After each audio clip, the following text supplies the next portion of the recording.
ملک میں جہاں ایک طرف ایک ناجائز اور نااہل حکومت ملک پر مسلط ہے اور جس کی وجہ سے معاشی لحاظ سے پاکستان ڈوب رہا ہے، جس کی وجہ سے آج عام آدمی مہنگائی کے ہاتھوں کرب کا شکار ہے۔ مہنگائی اور بے روزگاری نے لوگوں کو خودکشیوں پہ مجبور کیا، اپنے بچوں کو بیچنے پہ مجبور کیا۔ ادارے سب بیٹھ گئے ہیں، مالیاتی ادارے آپ کے بیٹھ چکے ہیں، اور خود ان کا اعتراف ہے کہ اگلے 2-3 سالوں میں بھی اس صورتحال کے بہتر ہونے کے امکانات نہیں ہیں۔ بین الاقوامی مالیاتی اداروں کا بھی ہم پر دباؤ ہے۔ تو ظاہر ہے ایسی صورتحال میں اگر اپوزیشن کی بڑی جماعتیں بھی عوام کو مایوس کرتی ہیں تو ہم سمجھتے ہیں کہ ایسے وقت میں ہماری ذمہ داری بڑھ جاتی ہے اور ہم عام آدمی کو نہ تو تنہا چھوڑنا چاہتے ہیں اور نہ ہی انہیں مایوسیوں کے اندھیروں کی طرف دھکیلنا چاہتے ہیں۔ آج جمعیت علماء اسلام صوبہ پنجاب کا اجلاس ہے، جس میں ہم نے یہی طے کرنا ہے کہ پنجاب میں اثر نو احتجاجی تحریک کب شروع کی جائے، اس کی حکمت عملی کیا ہو۔ انشاءاللہ العزیز یہیں سے ہم ان کا آغاز کریں گے، کہاں سے کریں گے، کس انداز کے ساتھ کریں گے، اس سب پر انشاءاللہ مشاورت ہوگی۔ تو ایسی صورتحال میں یقیناً اس وقت دینی مدارس کے لیے بھی جال بچھائے جا رہے ہیں، بین الاقوامی دباؤ بھی ہے، اور تاثر یہ دیا جا رہا ہے کہ دہشت گردی اور شدت پسندی کا سبب دینی مدارس ہیں یا اس کا نصاب ہے جو نہایت ہی غلط بیانی پر مبنی ہے، مفروضے پر مبنی ہے۔ مذہبی ماحول میں نوجوانوں کو جہاد کی طرف لے جانا، اس کی ترغیبات دینا، افغان جہاد کے دوران امریکہ اور مغرب کی خواہشات پر ہوا تھا۔ وہ اپنے مفادات کے لیے جہاد کے نام پر مذہبی طبقے کی قربانیاں چاہ رہے تھے، جس سے ہمارے مدارس میں یہ رجحان بڑھا اور مدارس نے کنٹرول کیا ہے۔ اب جمعیت علماء اسلام نے اس کو کنٹرول کیا۔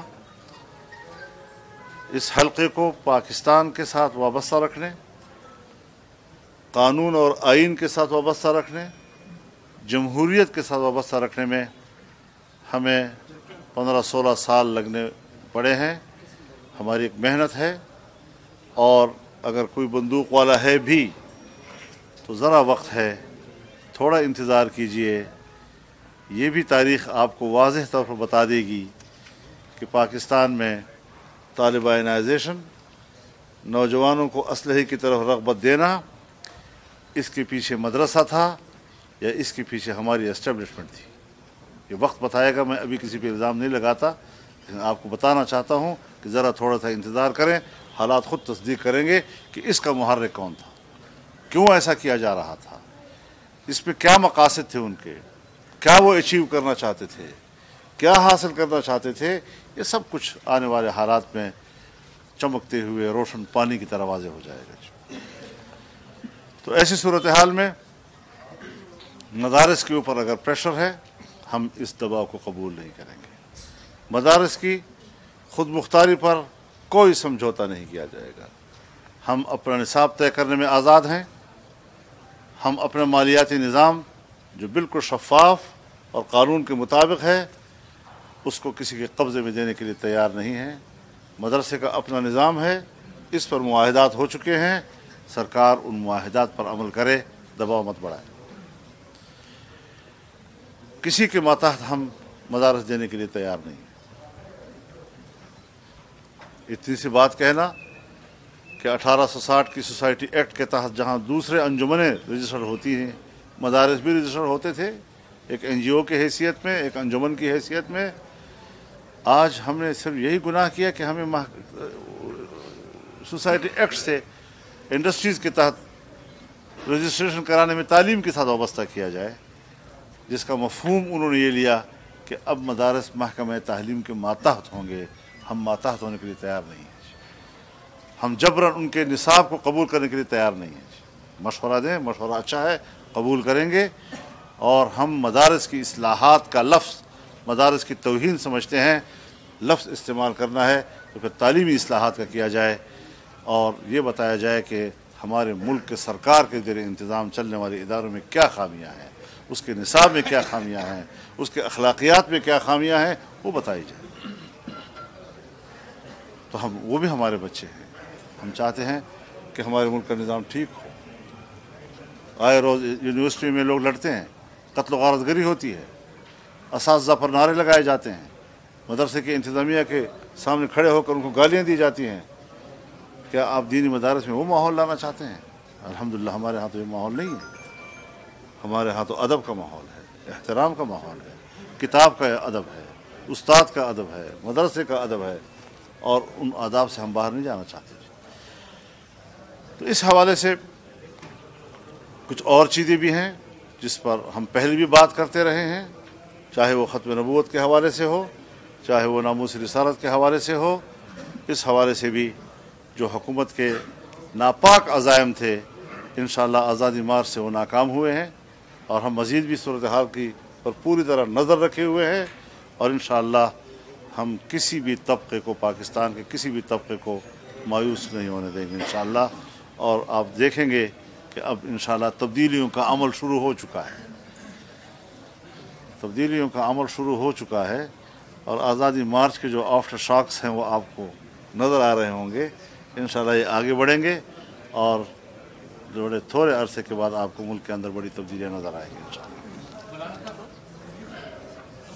جی مولانا صاحب یہ بتائیے گا کہ ایک تو آپ نے کہا کہ یہ تو کچھ بات آنے میں بتایا جائے گا کہ اسٹیبلشمنٹ یہ بتائیں کہ عالمی اسٹیبلشمنٹ تھی یا پاکستانی اسٹیبلشمنٹ تھی، یہ اس حوالے سے وضاحت کیجیے گا۔ ساتھ دوسرا آزادی مارچ کے حوالے سے آپ سینئر استاذان ہیں اور آپ دھرنوں کے مخالف ہوتے تھے، اور آپ نے آپ کے پارلیمنٹ میں بھی یہ باتیں ہوتی تھیں، لیکن اس کے بعد ایک آزادی مارچ آپ نے کیا ہے چیزیں، اب آپ یہ بتائیں عوام کو کہ کیا آفٹر شاکس آ رہے ہیں؟ مہنگائی تو مزید بڑھ رہی ہے، لوگ بے روزگار ہیں، کون سی آفٹر شاکس کا معنی یہ ہے کہ ایسے ناپاک، ناجائز، نااہل حکومت سے عوام نجات پانے کی طرف جا رہے ہیں انشاءاللہ، اور ہم غافل نہیں ہیں۔ ہم پھر سے تحریک شروع کریں گے، اور اس کی پشپناہی نہیں ہونی چاہیے کسی طرف سے بھی۔ اب مولانا صاحب جو آپ نے آزادی مارچ میں دعوے کیے تھے اور وہ معاملات ان چیزوں کے خدوخال سامنے آنا شروع ہو گئے ہیں، سندھ سے بھی آوازیں آ رہی ہیں، پنجاب سے بھی آ رہی ہیں، بلوچستان سے، لیکن یہ بتائیے گا کہ اگلا سیٹ اپ بننے جا رہا ہے یا بننے کا کہا گیا ہے، آپ اس سیٹ اپ کا حصہ بننے کے لیے تیار ہیں؟ ابھی اس کے خط دخال ہمارے سامنے واضح نہیں ہیں، اور ہم اس کو سامنے آنے کے بعد ہی فیصلہ کریں گے۔ آزادی مارچ کا اور جو کرنا تھا آپ کا، اس کے جو اہداف آپ لے کے آئے تھے، آپ حاصل ہوئے ہیں یا نہیں؟ دیکھیے، کبھی بھی سیاسی تحریکوں میں اہداف فوراً حاصل نہیں ہوا کرتے۔